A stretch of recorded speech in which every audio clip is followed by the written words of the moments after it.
South Africa's security forces and government were ill-prepared for the deadly July unrest. That's despite receiving intelligence on the impending trouble. This is according to President Cyril Ramaphosa, who acknowledged that government could have done more to prevent the riots. Testifying at the SAHRC hearings, the president says government did not anticipate the extent of the unrest. More than 300 people were killed during the riots and about 50 billion rand lost in damages. It was a situation for which we were ill-prepared, and in fact we were not prepared for. While there had been intelligence reports about the possibility of instability, neither the security forces nor the government more broadly anticipated the nature, the extent and the ferocity of these events. This was a failing that we acknowledge and which we are hard at work to address. It is also principally a failing that I also acknowledge. Now, for the better part of today, President Cyril Ramaphosa testified at the SAHRC hearings into the July unrest of 2021. Among the other elements, he conceded that government was caught flat-footed by the riots. Ramaphosa also said government was working hard to strengthen security forces. For more on this, I'm joined by Crispin Hemson, Director at the International Center of Nonviolence. Very good afternoon to you. Thank you for your time. As you sat and listened into some of the reasons given by President Cyril Ramaphosa, which may have led to the July unrest, what did you make of it? As he usually is, the president was very measured, prepared, controlled, unreactive. So in a way, he handled that well, but there are major gaps. And the gaps are not entirely of his making, but he must know what they are, and some of these he's not spilling out very directly, probably for good reason. And as you assessed the riots of July 2021, I mean, you took stock of some of the contributing factors which you believe may have been the result of the anger and violence that was experienced at the time. What was your assessment on as you took a look at Phoenix and the dynamics around that area? So KZN is prone to periodic outbreaks of extreme violence, and there are historical reasons for this. And those reasons we are failing to address. So whenever we have these eruptions of violence, there's a flurry of reaction to it, and then the issue goes silent. There's virtually no local discussion now on what took place in July 2021. There's greater discussion on the war in Ukraine than what happened in this province. And I think there are reasons for that. It's connected to the issue that these and the related issues are traumatic issues, and like other things, we try to silence them, put them behind us because we don't know what to do about it. And various people become involved in this silencing of the issues. But it caught me the other day. I was teaching a class on leadership, and I introduced the issue of trauma and leadership. And I asked my student for example of trauma. And one of my students said, for her, trauma was the looting and the destruction of small businesses. And she was very articulate about that. And I think she probably comes from a family that had a small business until then in a township. But we need... The problem with these eruptions of violence is that they simply become layers on which further opportunities for violence arise. And there's a direct connection, in my view, between what happened then and this insistent obsession with African foreigners and the alleged threat that they pose. I think these are related issues. We know, for example, that the July events were preceded by attacks on foreign-owned shops in Durban. and foreigners were often the victims of the violence, not the only victims, of course. Mm-hmm.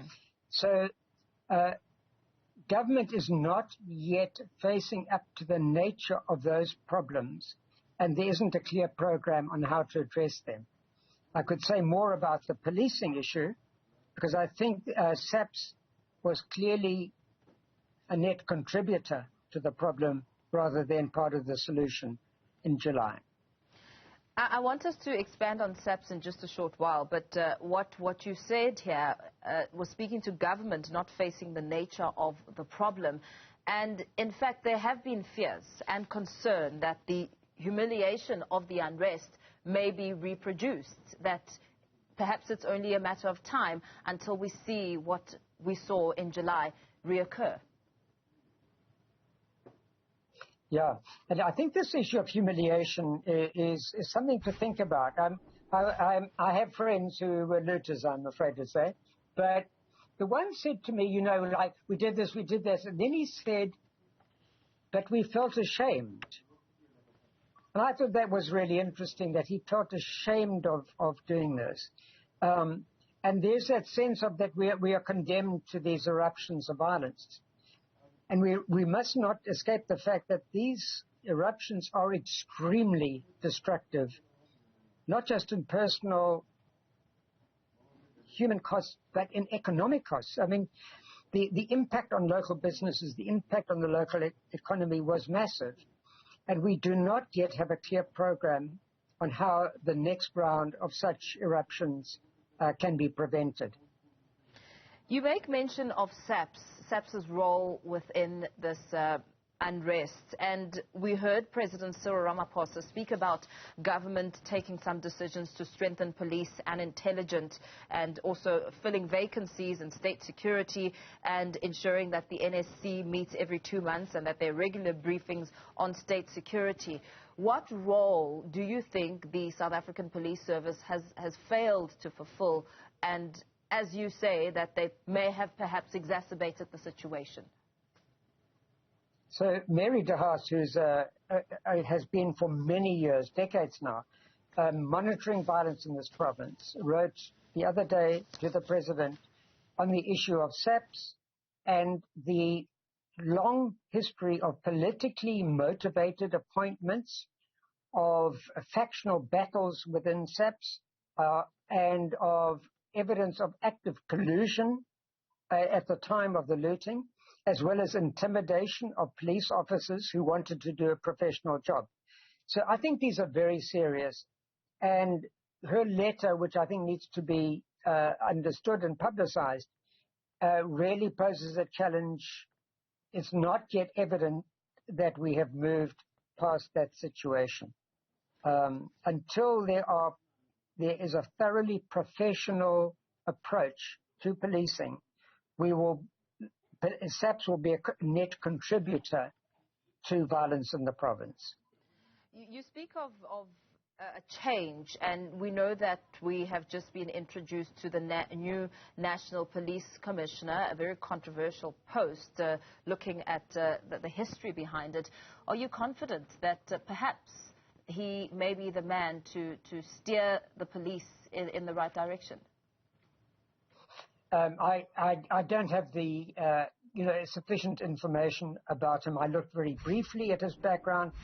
One of the difficulties of understanding this is if you don't know the people fairly well from their history, you forget the fact that it seems that all leadership have been involved in various kinds of internal battles. So it's very hard to get a more critical and informed view of somebody like this. So finally, Masemola is, I hope he does well, but I don't know enough to pass any kind of judgment on him. Very lastly, just wrapping up, I mean, a lot of your talk has been around healing, recognizing the anger and the trauma of the past in order to move forward. What sort of body do you think could perhaps come together as some sort of forum to come and address those issues so that we may move forward in some regard? I think the province could attempt to mobilize in a very direct way a program that pulls together different people. There are groups. There are faith-based communities.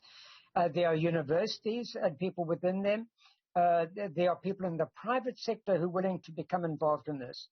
I also think that we need, in every community, government-funded programs to address the needs of young people and young unemployed people, which is the majority in particular. And we don't see that yet. My view is that they would be cost-effective programs, that the value to the local economy, the value in curbing crime, in curbing drug addiction, would be greater than the cost of these programs. So, and those could be the vehicles for exactly the kind of discussion and reflection that enable people to get past these long and traumatic histories. Very well. Thank you so much for weighing in there. Crispin Hemson, Director at the International Center of Non-Violence, speaking perhaps to some of the factors that were raised by President Cyril Ramaphosa at the South African Human Rights Commission as he answered and perhaps gave his version of understanding and events to the July 2021 unrest.